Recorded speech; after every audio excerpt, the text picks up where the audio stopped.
Okay, this is chapter 7.4, oh no, 7.6, solutions of linear equations by matrix inverses. Okay, so this is going to be what you were waiting for. At the beginning of the chapter, we had to solve all those systems of equations. Well, I'm going to show you an easier, faster, better way to do it using matrices. Okay, um, you have to understand the concept of an inverse here as it relates to a matrix.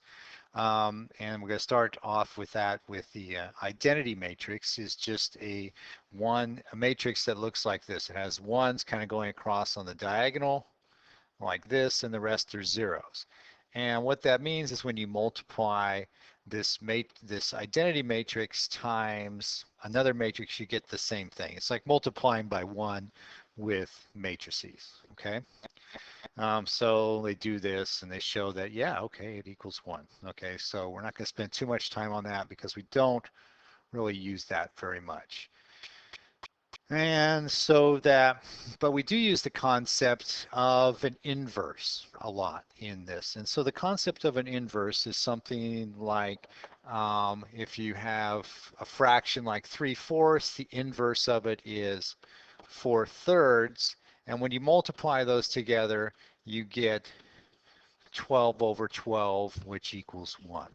Okay, so when you multiply anything by its inverse, you end up with 1. Or in the case of a matrix, you end up with the identity matrix, which looks like this. So we're going to use that concept of inverses to well, division really isn't what we're doing. We're multiplying by the inverse, and that's as close to division as we can get in a matrix, okay?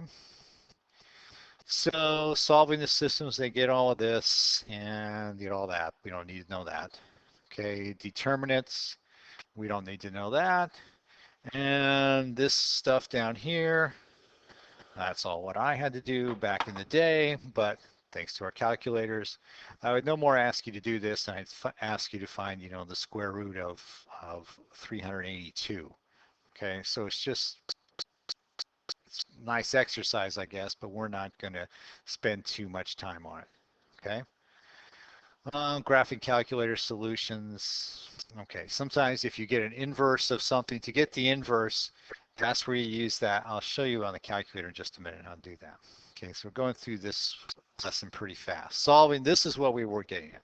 Solving linear systems using inverse matrices. This is the heart of this lesson here. Okay, so to do this, I don't even need that. Okay, get this. Okay, so we got a system of equations, right? And all the coefficients are over here. We've got 3 equations and 3 unknowns. We've got x, y, and z we're trying to find. We've got 3 equations, 3 unknowns. Most of the time this leads to a solution, a single solution of, x, y, and z equal a unique solution. Okay, so then we are going to put all those coefficients, the 2 here, put that to 2. There's a 1 there in front of the y. We're going to put that there and that like that. We're going to put all those coefficients in a matrix, a 3 by 3 matrix in here. Okay, so no problem here. And this is how you find the inverse of that matrix, and I'll show you how to do that on the calculator in just a minute. Okay, so first step is take all the coefficients of the equation part and put them in a matrix. Okay, then the answers, right? Not the answers, but what those equations equal, you put those in another matrix, right? The equations equal 1, 3, 4, you put those in another matrix. Those go in the matrix, the 1, -3, -4, you put that in a matrix. Okay, so you have 2 matrices, and they call it A and B here. And to do this on the calculator, all you have to do is take the inverse of A, multiply it by B, and you end up with the solutions of your X, Y, and Z. Okay, so I'll show you how that works on your calculator in just a second here. Okay, so I'll put all those numbers we just had in the calculator.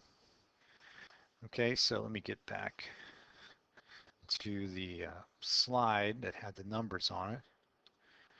Okay, so to do this calculation in our calculator, first off we have to put it in a 3x3 matrix like A there. Okay, so I'm going to hit the alpha and the zoom key, and I want it to be a 3x3. Okay, so okay, 3x3. So I'm going to do 2, 1, 3, and then the next line is 1, -2, and 1, and the last line is -3, and 1, and -2. Okay, so I'm going to get outside the matrices. So what operation do I want to do on this one? Okay, so I'm going to turn on the view tools here so you can see what I'm doing here.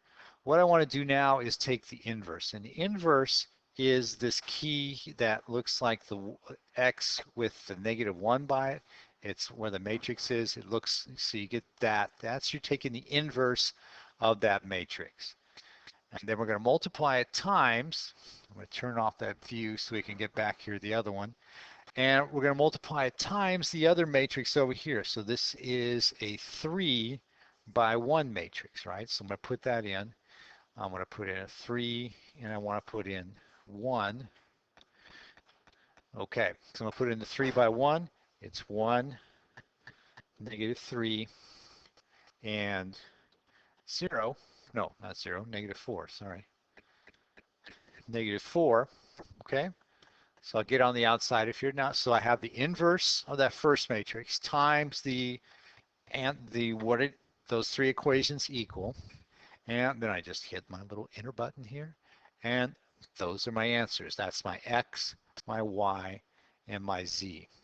So compare that to what they got over here, right? Same thing, 2, 4, 2, -3.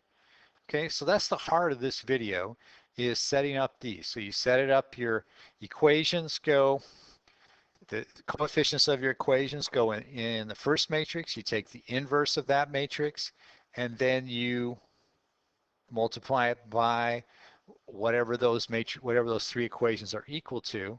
So the inverse of the matrix of the coefficients times the matrix of what they're equal to, and you get the answers, the X, Y, and Z, all nice and neat.